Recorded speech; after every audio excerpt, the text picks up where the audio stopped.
Yo, what is up, everybody? It's your boy Soto here, back with another one. Bro, okay, first things first, RJ's feeling a little under the weather. I don't know whether he's been engaging in a lot of extracurricular activities, but me, I ate my fruit, so I'm nice and healthy. Little dragon fruit today. Bro, a big win. Now, I don't mean it's a big win as we won big, but it's a big win in the sense that I was really nervous that New England came in off such poor performances in a row. If you heard the show, the pregame, the preview show or last week's main show, I said I'm a little nervous that that Patriots have only scored 3 points in their last 2 games and it looks so bad offensively. They didn't play the same way offensively today as they did the last 2 weeks. The last 2 weeks they were throwing more on early downs and just trying things that I don't want to say normal, but like your average passing offense would do. Mac Jones is struggling mightily. So what did New England do this game? Kind of what we all thought they were going to do. Keep it really basic, keep it really simple. If they convert on third downs, great. They didn't really take a lot of deep shots. The deep shot that they did go for towards the end of the game, I thought it was a drop. But let's stop talking about the poor, unfortunate Patriots and let's start talking about the victorious Raiders. So, resilience, man. Look, despite what you want to say about this game, we won with the backup quarterback. I don't think anybody, excuse me, I don't think anybody was thinking like, man, if Brian Hoyer comes in the game, that means we're going to win it. But he came in there and he moved the ball okay. Some penalties towards the end zone in the red zone kind of hurt us. Poor play, poor execution, poor play calling. So it was kind of all the whole thing in the red zone. It was pretty bad in the red zone.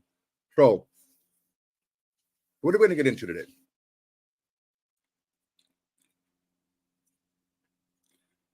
McBud says, Jimmy's no, that's not what I want to say. Soto, where's the other guy? RJ is not feeling well. He said he has strep throat. I think he has stripper throat, if you know what I mean. And yeah, pretty rough. So first things first, we haven't talked about this in a while. Just like, comment, and subscribe. You know what to do. All right. Now that I said it, we can move on. So, all right. Let's talk about the positives. The defense in the first half looked pretty good. You can tell from the beginning what New England wanted to do. New England wasn't about chunk plays today. New England was about giving themselves short third downs. They knew that they could still run the ball. They have two, T. Stevenson is a good running back. Elliott's a little bit washed, I think, but he did score a touchdown today. But for sure, DeMondre Stevenson is a good running back. So they knew, given the kind of the obstacles the front seven is having against the run, that they can run the ball on, let's say 3rd and 4 or less. So that was their goal. New England's goal today was not to get huge amounts of yardage. It was about, chunking the ball up the field in small chunks, giving themselves manageable third downs. And when we were able to stop them in the first half, they were throwing a lot more on third down in the first half than they did in the second half. The second half, you pretty much knew they were going to run on third down because they were giving themselves, decent yardage, not a lot of negative play, stuff like that. So, as far as that goes, I'm not thrilled with giving up 2 touchdowns in the second half to a team that's been struggling so much.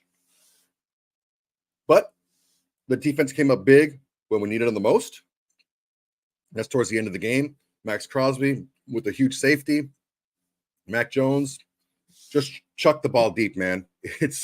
You got to throw the ball deep at that point. Just give your receiver a chance to make a play or get a pass interference or something.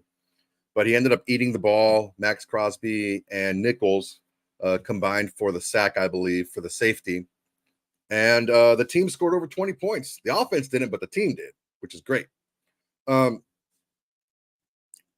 to talk about. On defense, I was a little bit concerned with the coverage we were playing in the secondary. We were playing a lot of that shell coverage again, and I think it was more so to confuse Mac Jones and make him make kind of like split decisions.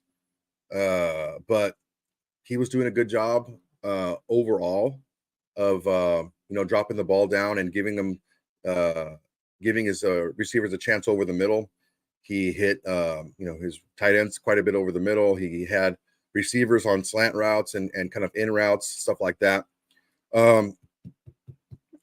It's when you play like that, you have to be sure tackling, and it wasn't a great tackling day by our secondary and our linebackers. I think we got a lot of kind of what we've seen already. A lot of these receivers, a lot of these ball carriers, just getting extra yardage after contact against us.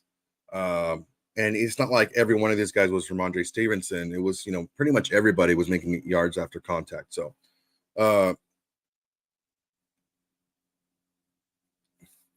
Rick Baker, thank you very much. $10 super chat. Much appreciated. Dude, they just happen to play a team a little more inept than they are. Now they'll be 4-13 instead of 3-14. Just good enough to push them into another horseshit draft pick. I'm assuming by they you mean us, as the Raiders. Oh yeah, impressive job by Van Roten tackling Zeus. Oh yeah, man, he was not letting Zeus get through that hole for sure. I don't know what's up Van Roten's ass. But to go back here to Rick Baker's super chat, this was what are they now? 3-3. The Bears didn't look good today against another bad team in Minnesota. So, I mean, that's our next game. Not to look ahead, but I mean, defenses look pretty good, man. It's keeping us in games. I wouldn't put a ton into the fact that the Patriots scored 17 points today and they only scored 3 points the previous two games, because it's just the law of averages. I mean, these guys are getting paid too. I think they found their formula to keeping it a lot simpler and not trying to get big chunk plays in early downs, because that's kind of what puts them behind. So that's how the Patriots are going to have to play moving forward. And I mean, I'm not going to give them too much credit because we didn't do a great job tackling, especially in the secondary. We didn't do a very good job at all. So let's see here. Defensively, who showed out? Max Crosby, of course. Let's see his stats. Max Crosby, 7 total tackles, 4 solo. He had that half a sack to end the game and a pass defense. Spillane, 7 tackles. Diablo, 7 tackles. Hall, 6. Amik, 4 with a sack and a tackle for loss. So those were the leaders of the team. It was, you can tell by the fact that there wasn't a lot of plays run. We only had 60 tackles total. It was only a couple of drives that they had towards the end of the game. The first half, they didn't have much going on. It was the second half where they had those 2 sustained drives. This is where we really miss someone else on the defense stepping up, because it's either Max or nothing, really. Spillane with the really bad dropped interception, that would have really helped out a lot. Let's see here. All right, Michael Creamer, $10 super chat. Thank you very much, Mr. Creamer. Please bring back RJ so we can discuss how much Jimmy G sucks. We'll get there, man. We'll get there. Hey, don't blame me for RJ not being here. I showed up and I'm showing out. So RJ is not feeling well. He's a trooper. He'd be here if he could. Uh, so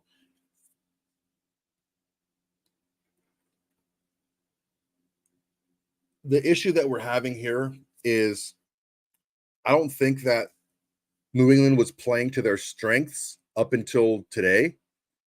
And we helped them a little bit with our poor tackling.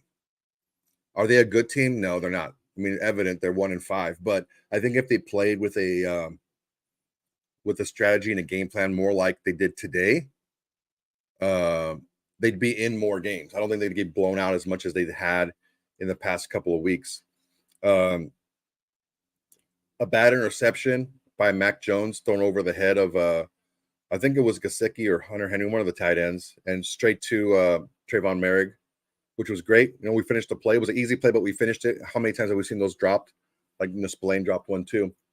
But good thing to build off of. The defense stepped up when we needed to. That's 2 weeks in a row that the defense really helped out a lot. The defense really helped out the team. So it's stuff to build off of defensively. Was it a great performance? I wouldn't call it a great performance, giving up 2 touchdowns in the second half to a team who hadn't scored a touchdown in, almost 12 quarters, right? Is not great. But what we need to focus on is the fact that when the team needed it, it showed up. All right. So big ups to the defense for holding it down, for giving us that 20th and 21 points. The first time we've scored over 20 points this season. Max Crosby and Bilal Nichols with a half a sack each there. Really tipping the scales in our favor and pretty much closing out the game. Let's see here. Dexter Beats. You better be a DJ with a name like Dexter Beats. Mumford penalty in the red zone on Max's in their red zone could have bit us. Numerous times penalties in those types of situations kill us. Yeah, man, penalties are rough. That's the penalty that I was talking about when we got into the red zone. The first time we were right there. First penalty pushed us way back. Just can't have that stuff, man. Mumford doing his best Illuminor in the red zone impression. Dexter, thank you for the super chat, man. Much appreciated. Let's take a look at the penalties today because that's something that I want to take a look at. Let's see, team stats. All righty, penalties.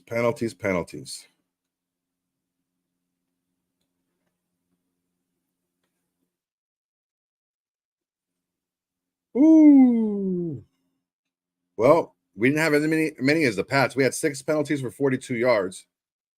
Patriots had 10 penalties for 79 yards. Holy smokes. That's rough. Super rough. One thing you take a look at in Patriot land, although they wanted to run the ball more and give themselves more opportunities in later downs, they still threw the ball 33 times. I know in the modern NFL, 33 times isn't a lot of times to throw, but when your quarterback's been struggling the way Mac Jones has been struggling, I don't think you want to even get anywhere close to 30 throws. So it shows that we did do a fairly good job keeping them in throwing situations. It just was, poor tackling, some inopportune penalties really kind of held us back. Dexter Beats again, 99 cents and nothing. Give me a comment, man, and we'll throw it up there. All right. Let's move on to the offense. This is not a good offensive performance today by any means, by any stretch of the imagination. I was very just frustrated with the play calling, especially in the red zone.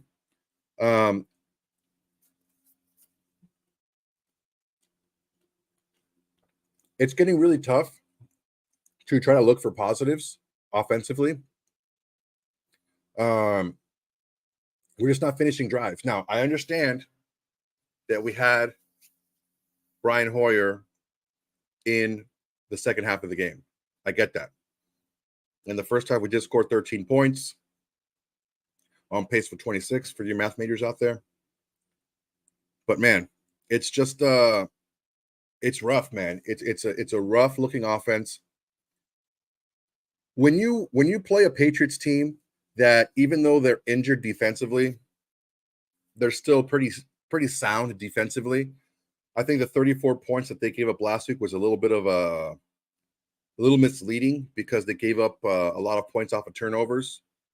And they had a pick six, and I think they had a block punt or something like that. So it wasn't like the defense gave up a bunch of points. It was, the offense putting the defense in bad positions or the offense giving up points to the opposing defense. Now, when you play a team that's struggling offensively, like the Patriots were, you can't have the same game plan. And it seemed like we had the same game plan of let's um let's just give ourselves a short third down and let's just dink and dunk our way up the field. And you can't play that way against the Patriots because that's going to lead to a close game. And although they have been turning the ball over a lot recently, you can't bank on that happening again. You have to give yourself opportunities to win games. And it felt to me with the play calling, especially close to the red zone, we weren't throwing the ball into the end zone very much. And it just seemed to me like we were playing to not lose it as opposed to win it. And maybe that's the lack of confidence that Josh McDaniels has in the offense to execute.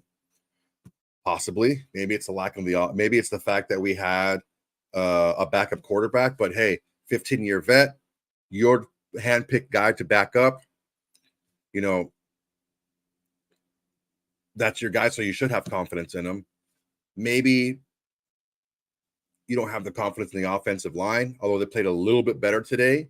Still didn't play very good, to be honest with you.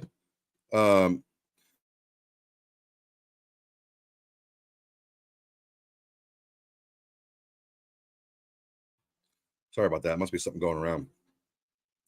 But there's a couple of things that I want to pull away from this game offensively. Josh Jacobs did have a couple of nice runs. He's looked like he's moving a little bit better. Hey, Meredith got in the game. Didn't look bad. Didn't get humiliated like Van Roten does, at least a couple times a game. That's one thing. Another thing is we're finally starting to use our tight ends more. And I said it after last game. I've watched Michael Mayer his entire college career because he plays for Notre Dame, and that's one of the chief rivals of USC. And Michael Mayer can make plays if you give him the ball. When you start looking for him, when you start designing plays just for him, he's going to be able to move the ball and give you a little bit more depth to your offense. I don't know what was going on with the lack of targets for Devante Adams. I think he only got two catches today. Maybe he's still hurt. Maybe I don't know. Maybe they like, because look, let's be honest. Bill Belichick does a great job of taking away your best weapon. So if you can beat him with your second and third weapons, then he'll rather that, right? Still, it's no excuse. If you have Devante Adams one-on-one, you just got to throw him the ball. You got to give him a chance, right? So, although I thought Brian Hoyer looked pretty good, that deep pass to Tucker was great. It was a little bit underthrown. Maybe if it was thrown perfectly, Tucker, keeps going and scores a touchdown for us. But it was a great play design. We actually did use on that play design, used Devante Adams on the deep cross, kind of a deep slant to, I guess it was kind of a postish, but it wasn't really. It was kind of a modified post, let's just say, where he pulled the safety in and that allowed Tucker to go in behind. And with his speed, he was able to get it behind the corner for the long play. So that was a great pass by Hoyer. Great look. Shows you what he can do when given the time and the opportunity and the right scheme. But Michael Mayer had himself a nice little game. 5 receptions, 75 yards. Let's not start sucking each other's dicks just yet. Okay? RJ's not here, so no swear jar. But the fact that we did get Michael Mayer the ball more is very encouraging because this is why you brought him in. Is he a decent blocker? He was in college, hasn't been that great in the pros, but he's brought in to be a pass catcher. If you design things just for him, he's going to give you a different depth to your offense and give the opposing defenses something else to game plan for. Because you can't just let Michael Mayer run around wild because he's going to make you pay. So good job on there getting him the ball. Josh Jacobs, 25 carries, which I like. I like giving him the ball more. We need to give him the ball more. He's going to break a couple of these, okay? 77 yards only, but that's okay. It's a lot more than he's had in the past. So I'm very excited about that. Now, in the first half, Jimmy G didn't have a bad half. 14 of 22, 162 yards, 7.4 average, which is, decent. Touchdown on a pick. Can we talk about that pick? Ultimately, it's on the quarterback. If he would have led Adams perfectly, he would have been able to catch it and look up and see the defender coming. But because the pass was a little bit behind him, Devante had to reach back and look back to catch it. And he didn't really have time to get his head around because he kind of double caught it. And once he was able to get his head around, Peppers was right there. I can almost hear RJ, PG is trying to get, how is this? What's up, Jason Bateman? Um, Jimmy G is trying to get Devontae Adams killed. Yeah, it was a little bit of a rough pass. I agree. It was not on target. If it had been on target, it would have allowed Devontae Adams time to protect himself. But because it was a little bit behind him, he had to bobble the catch and didn't have Devontae didn't have time to get his head around, and he got annihilated. That was rough. Oh,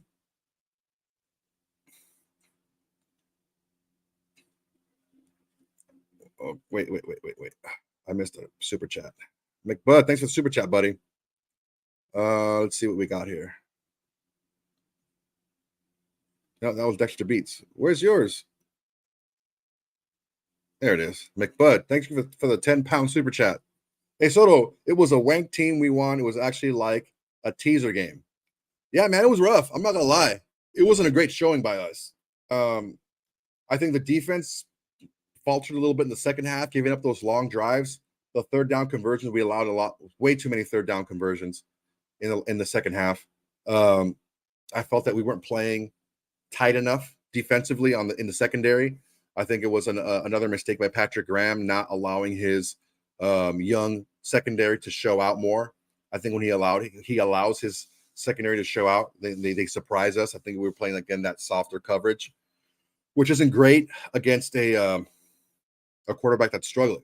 You got to challenge those quarterbacks that are struggling.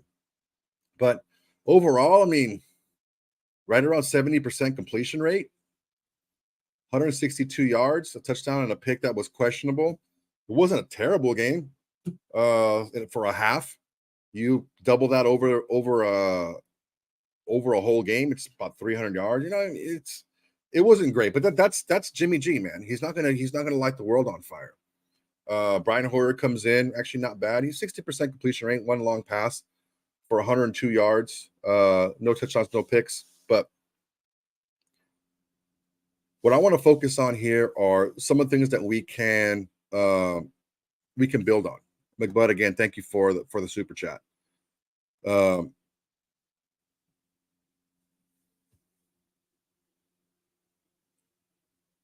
It didn't look good. The Jimmy G injury didn't look good. If you didn't see it, he was kind of twisting after he threw the ball, kind of twisting to kind of get away from pressure. And apologies, I forgot his name. Number 48 for the Patriots. What's his name? Tavai. Actually tied for the lead in the team in tackles today. He lit in with his shoulder right into the small of Jimmy G's back. I thought it was more towards the hip on the side, so we'll see what happened there. But man, it was rough. It was rough. That was a rough hit. Jimmy G gutted it out for the remainder of the first half. He actually got taken to the hospital at halftime. So Jimmy G gets hurt. Where have we heard that before? And the big question is moving forward, what are we going to do at quarterback against the Bears? The Bears do not look good offensively. I think they had a pretty decent, defensively or offensively, to be honest with you. They had a pretty shaky game against a Justin Jefferson-less Minnesota team at home. So we'll see what happens next week. But what are some things that we can build off of? Dexter Beats, I thought I got your super chats, player. Let's see. 99-cent super chat. Thank you, Dexter Beats. Much appreciated, my dude. Anything else? Another one? It's funny how Jimmy goes out and we see Trey get a deep ball from Hoyer. Lincoln mentioned on radio broadcast that Jimmy was missing open guys. No, I agree 100%. I agree 100% that Jimmy G has been kind of suspect, honestly. He's been suspect missing open guys. Now, has he been completing a lot of those passes? Sure. But I think early in the season, we saw him missing Hunter Renfrow open quite a bit. We saw him missing Michael Mayer quite a bit. Last week on his interception against the Packers, when he threw the ball to Jacoby Meyer and it got intercepted, that ball should have gone to Devante Adams deeper in the route, who was open. It's tough. I don't know what Jimmy G is seeing. I don't know what he's looking for. It just seems like he's not seeing the entire field. I think part of the beauty of a Shanahan offense is it's very college-esque in a way where you don't have a full complement of reads, but even if you don't, you can still have time because your offensive line is really good and gives you all that time to be able to look for your third and fourth read, even though your keys are on this half of the field, right? Also, a lot of screens, a lot of bubble screens, a lot of inside screens to not just running backs, but to receivers and tight ends as well. We saw Kittle get a lot of screens over the years. So it's a little bit different. For sure, McDaniels does need a specific type of quarterback, like a Tom Brady.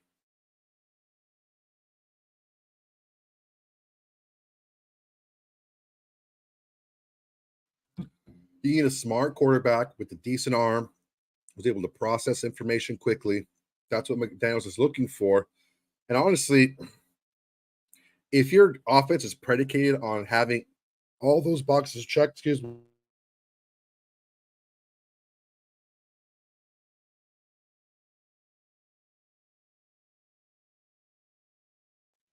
Yeah, I'm getting sick too, I think. I don't know how good the offense is. I'll say it again because I had a gap in between. If Josh McDaniels needs a quarterback that ticks all those boxes at a high level for his offense to run smoothly, maybe it's not so great of an offense. Because from what I'm seeing, there's not a lot of gimmies drawn up in this game plan. A lot of the throws are tight window throws. A lot of the throws are not taking advantage of what the defense gives you. It's very stringent. It's very strict. It's very stale. It's stagnant. It's not very fluid. Again, we didn't see a lot of motion in this game. We got away from that. Didn't see a lot of any misdirection really against this defense. When you have a very stout, sound defense, you do want to get them to think about different things. Dexter Beats again. Thank you for the super chat. Mayer looked like Gronk breaking tackles first catch. Yeah, man. Look, this is why one of the reasons why I was very concerned in the first few games about this offense is we were not highlighting our playmakers. Michael Mayer is a playmaker at the tight end position. You just got to give him the ball.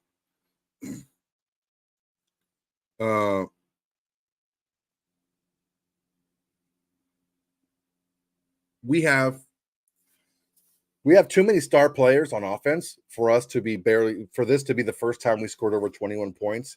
And the only reason we got over 21 points is because our defense had a safety at the end of the game. It's just, at this point, it's inexcusable. It's inexcusable to have this type of play calling so stale and predictable towards the red zone. It's playing scared. It's playing it too safe. He's playing like he has an old New England Patriots defense. McDaniels is calling plays like he has a shutdown, lockdown defense. And he doesn't. He has a defense that's playing better, but he also played a pretty bad team this week offensively, and a pretty bad team last week offensively, and a pretty beat up team the week before offensively, and a pretty bad team in the Steelers in week 3. So it's not like we're playing all these offensive juggernauts. And the real only offensive juggernaut we played, we gave up 38 points. So let's take a step back and let's pull from what we can here. The offensive line looked better, although not great. They looked better. I think Jacoby Myers has solidified himself as a player. He's a player on this team. He's a guy that needs to be accounted for. And Michael Mayer, I think, is his coming out party today. Although maybe 5 catches for 75 yards wouldn't kind of necessitate a coming out party tag. But for us, he led the team in receptions and he led the team in yards. So great job there. Going forward, what can we expect? I think it's going to be very interesting what we do moving forward. I don't know that the Bears defense is very sophisticated, right? Very sophisticated to be able to like say, oh, they're going to really fool a young Farva at quarterback. I don't know that's the case. It's all going to depend on, honestly, if it's going to be like a 1 week thing for like Jimmy G, if he can't go, I think it's going to be Hoyer. If it's going to be like a 2, 3, 4 week thing, I think it's going to be Farva getting in there. But this team's got a problem scoring touchdowns, man. The play calling, the execution in the red zone, penalties like that, you can't have it. When we're as offensively restricted in play calling and execution as we have been the last few weeks, we can't get penalties in the red zone. We just can't do it. We're basically telling ourselves, okay, that's guaranteed going to be a field goal attempt. We got to make sure that that's one of the things that we focus on moving forward. Not for this trickeration. Also, when we get in the red zone, we gotta have our best plays called in the red zone. It's a lot tighter, a lot harder to score, a lot harder to move the ball, but we need to make sure we try to make it happen. Let's see here. What do we got going down here? What do we got going on here?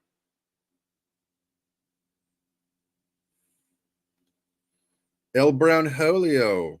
We were 1 for 6 in the red zone today. Yeah, man, I believe it. Our red zone play calling was not great.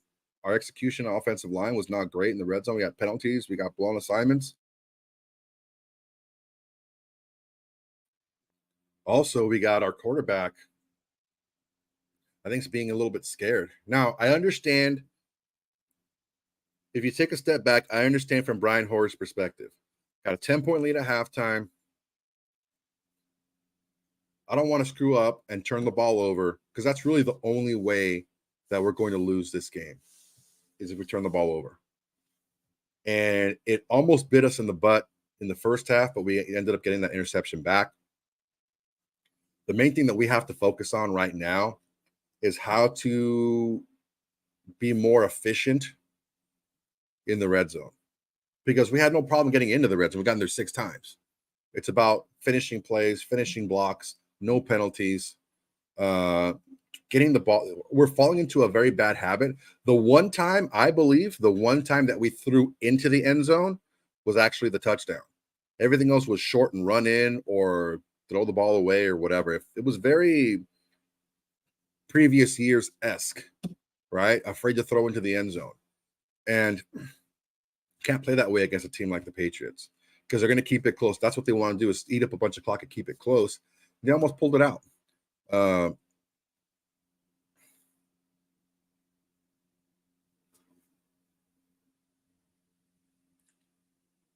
Let's see here. 3 easiest.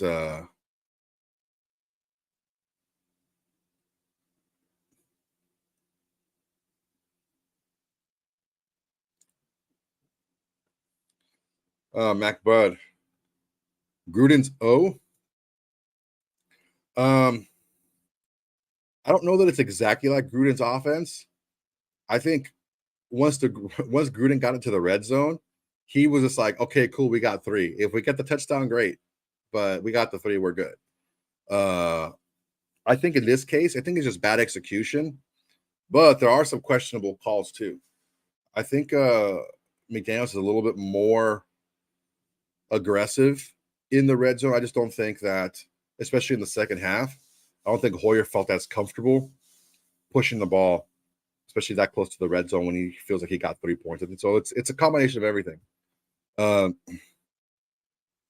We need AOC in there. Yeah, look, when we were able to give Favre time against the Chargers, he was able to move the ball. But we got to make sure that we give him the opportunity to make a play happen, to let the play develop. Yeah, little Sean, that was true. Hoyer threw the deepest ball all season. Yeah, that's crazy. It's definitely true. But big takeaways from this game. The first big takeaway, starting quarterback is out. How long is he going to be out? Is he going to miss any time? Normally, when you see a quarterback wincing that bad and then he can't even finish the game out on the sidelines, he has to get taken to the hospital right away. Who knows what it was? Maybe the way he got hit, it might have been like a kidney or a rib or something. Who knows? But definitely was something that looked a little bit more serious than just a dink or a bruise.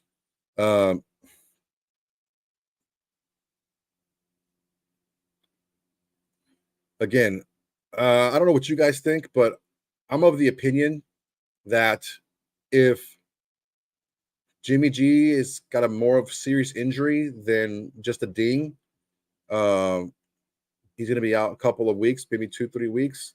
Then you go with Favre, because he's not playing a great Bears team, and it's a game that we should win, even though it's on the road. And I don't know that Brian Hoyer gives us all that much better chance to win, but as Favre gets more experience, he's going to give us a better chance to win every time he goes on the field subsequent. So I think it's better. And he definitely does look further down the field. He looks to push the ball. I mean, pronouns, pal. Favre looks to push the ball a little bit deeper down the field, even though Hoyer did have the longest pass in the season today. That's really not his forte. That's really not what he looks to do. Everything else was very short over the middle, check down stuff. But yeah, the offense did not look good today. The 21 points is pretty misleading because we were able to move the ball within the 20s and get it into the red zone like 6 times, like we talked about. But man, 6 red zone trips and 1 touchdown is very poor. We need to get at least 4 touchdowns out of that. All right, so what do you guys think, man? What do you guys think? Tony Shepard, 4 is our future. Maybe sooner than later. Should have been getting second team snaps all the time. Raiders, attaboy. That's what I like to see. Yeah,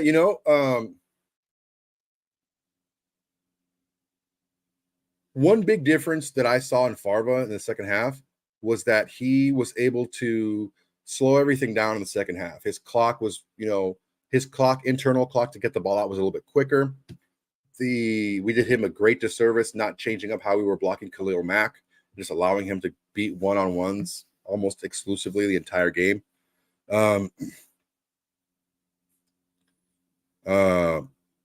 Yeah, London Raider. How often did we throw on first down? Once. Yeah, it's again. RJ said it in the last show, and I'm not picking on him, but this is where we differ. He said we can't out turnover the Patriots. That's how we're going to lose. We have to play close to the vest. We have to keep it, we can't basically push the ball down the field. We got to be very dink and dunk and just play the same game that they do. We can't. I was of the opinion that you can't play the same game of a team that's the only way they can play.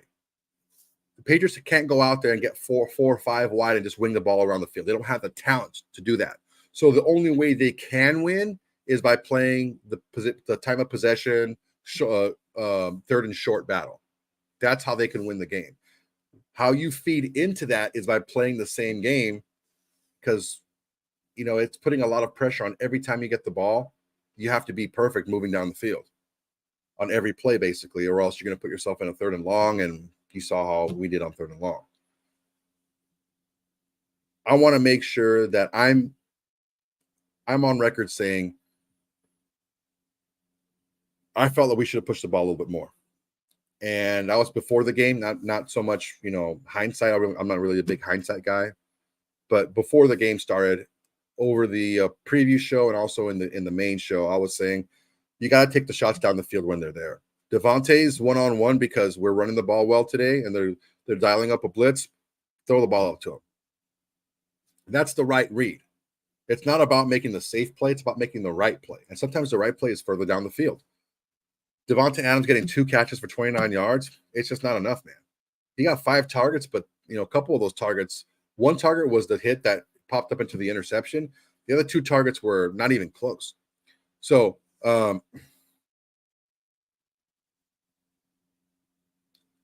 just want to make sure that we all realize that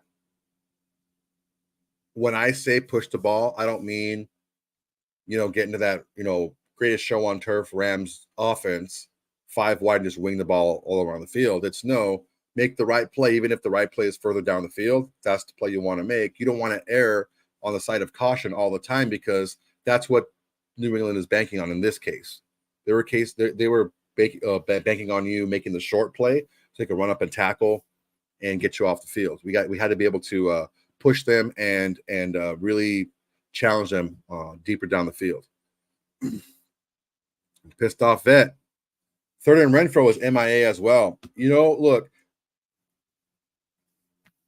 I was looking up some stats, and Jacoby Myers has a higher, I think it was yards open per route. So he's getting a lot more separation on his routes than Hunter Renfro is. I don't agree with Hunter Renfro getting so little usage and so little targets.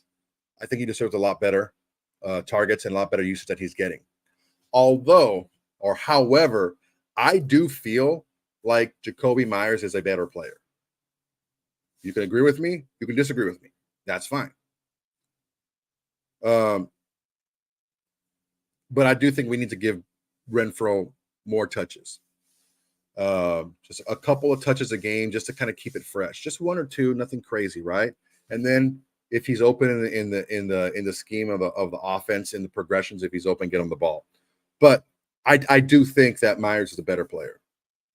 But then you have Mayer, who's a budding star at tight end. I think pretty much like last year. You guys remember last year? It took McDaniels like 4.5 games before he realized I got to get JJ the ball a lot more than I'm getting him the ball. And then that's when he took off, right?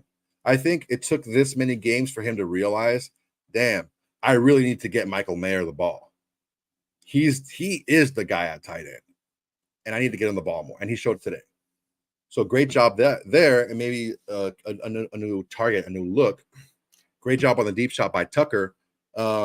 Big ups to Tucker, man, for catching that ball. He had a little bit of the dropsies earlier this year, but good job.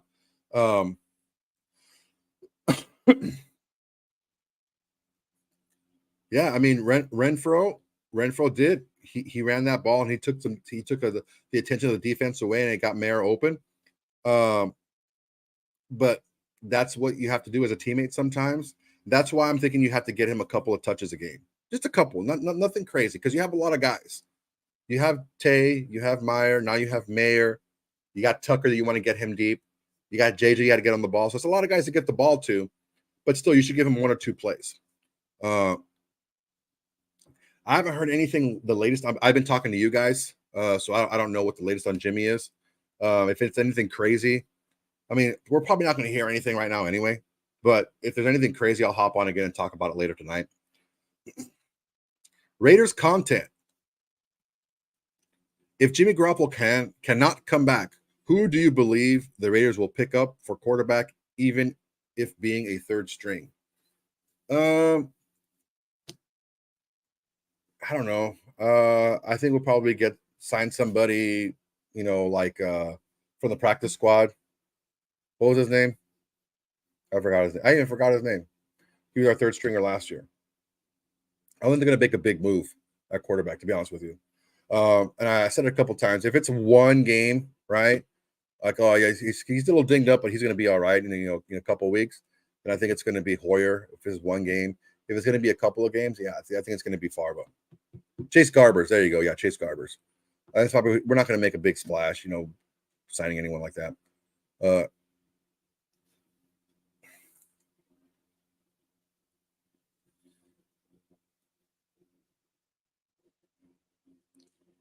Thanks for the comment. So to wrap up here, guys, pissed off vet. Stidham is better than Jimmy and Hoyer. To be honest with you, it didn't make much sense in this respect. If you were signing Jimmy G to a short-term deal, he's not your quarterback of the future. So why sign him if you already had Stidham? And he's shown that he can move the ball down the field. There's that. But, there's also something to be said to wanting to win now and save your job now if you're Josh McDaniels and you bring in somebody that you're comfortable with in Jimmy G. Who I just can't believe that he's playing this kind of securely, this kind of very conservatively. This again, we're playing like we have a top 5 defense, and this is just not the case. We're doing okay because I think we're more so because we're playing bad offenses. But to give up 17 points to a team that scored 3 points the previous 2 games, that's pretty rough, man. They scored 1 touchdown, or they hadn't scored a touchdown in 10 quarters coming into the game. So they were really struggling offensively, and we gave them 2 touchdowns in the second half. So not great, not optimal. But I don't think that our offense was really putting our defense in positions to be successful. They would make a stop, or they would have a long drive, and then we would do 3 and out, and we give the ball right back to New England. So it's pretty rough. It's very complimentary for sure, especially if you're not winging the ball down the field and getting big chunk yardage plays. So another takeaway is, besides the play calling, is offensive line played a little bit better, not a ton better, but a little bit better. We did get a little bit more rushing yards than normal. We ran the ball 33 times. 5 of those times was the quarterback. So I'm not gonna, I'm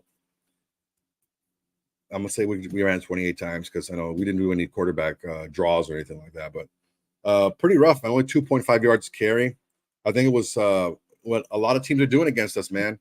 A lot of teams are just loading up the box and daring us to throw outside.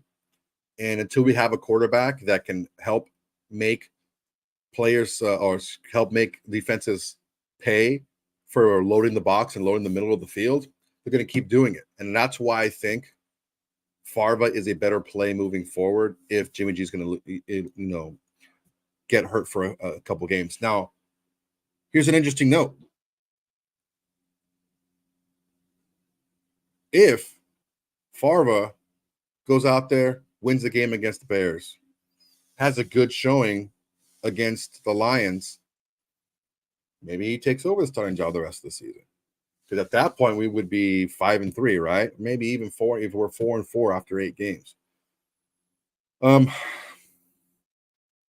don't know, guys. I don't get a lot of confidence from this win. We won, and that's great. Dubs are dubs. They're easy, they're hard, they're ugly, they're pretty. A win is a win, right? And that's true. But as far as giving us more confidence moving forward, I don't know that. Um, I don't know that I feel any different about the team after this game than I did after the Packers game. Um,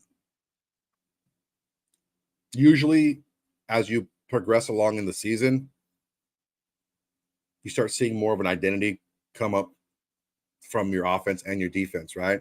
And I think our defensive identity is fly to the ball, pressure the quarterback, uh, try to mix up coverages. And I think when we did mix up coverages better earlier in the game, I think that was where we played better and only gave up, 3 points. I think in the second half, because we had Brian Hoyer in, I think PG was a little bit more conservative defensively, and that played right into how New England wanted to play. Dink and dunk, make it a short third and short game, and they were converting those third downs. So, offensively, I don't know, guys. You guys tell me. What do you think our offensive identity is? Because with the weapons that we have, Devante Adams, Hunter Renfrow, Michael Mayer, Josh Jacobs, Hunter Renfrow, like you got these weapons, and you're a dink and dunk possession team. I don't know, guys. It just doesn't seem like we're playing to our strengths right now. And in the modern NFL, you can't win games without a super strong defense playing a dink and dunk game. You just can't do it. And honestly, I want to make sure that we all understand that complementary football is very important. But I don't know that we can bank on our defense giving up sub 20 points per game for the rest of the season. It just doesn't work that way with all the offenses and the great teams that we're going to play moving forward. We have a stretch that's pretty favorable for us. We won this game. We won last game. Those are pretty two bad teams, right? Also, the Bears are not a great team. They're a pretty bad team. Lions are good. But then you got the Giants who are bad and the Jets who are playing bad. Now, the Jets have a great defense, but their offense is bad. So that's what, 1, 2, 3, 5 out of 6 teams that are not very good. If we beat up on those teams and get right, yeah, I can see us maybe making a little bit of a push, but ultimately, we got to start getting an identity that closer resembles our personnel. Because if not, it's going to be an issue that JMD has to really account for, because if he doesn't have an offense that matches his personnel, he's holding the offense back. Oakland fan, what I've been saying for a long time, the O-line is trash. Yeah, the offensive line has not been playing good, man. They played better today, but still, it hasn't been great. For sure, we need to do a better job there.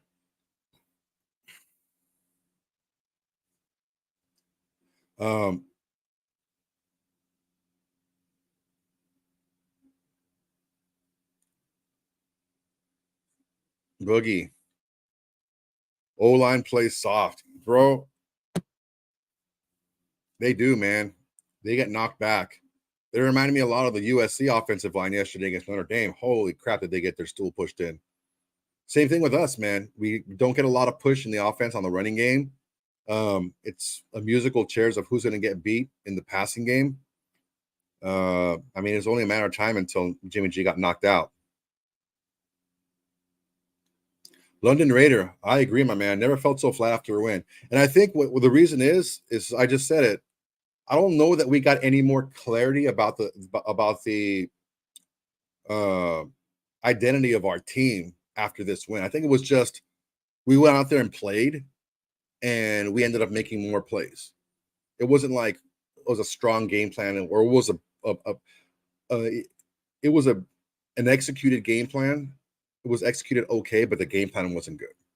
I felt that this whole possession, dink and duck type of offense is exactly what New England was banking on, and we got super conservative in the red zone and ended up settling for a lot of field goals, and we got to push for those touchdowns. All right, guys. that's enough for me today. Just to wrap up, the bad guys win 21-17. I don't feel bad after a win. Wins are wins. I would like to have felt a little bit more comfortable about our identity moving forward. I think our identity is pretty much solidified defensively. It's mix up your coverages, put pressure on the quarterback, force them into mistakes, and capitalize on those mistakes. We capitalized on the mistake of moehrig catching that interception, second interception of the year, second in 2 games. And we also we dropped another interception we should have had. But sound in special teams, right? We have to take more shots down the field if they're open. We have to give Tay more chances down the field if he's one-on-one. I think Tay's going to be able to give us a chance to either complete those passes or get pass interference calls because he is Davante Adams and he is grandfathered and he does have the gold standard. So the issue that I'm having here is offensively, we don't have an identity. We don't have anything we can hang our hat on. We can't be, oh, we're a smash mouth team. Well, we can't run the ball very well. Oh, we're a possession team. Well, we're not taking advantage of those.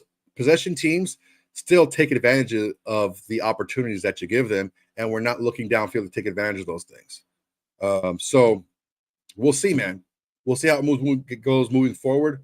Always a great time after a win. I would have just hoped for us to get a little bit more clarity on who we are offensively. All right, guys. That's going to be it for me today. Everybody, make sure to like, comment, and subscribe. We have a shop. It's in the description. Check it out. We got t-shirts, mugs, everything. We got everything down there.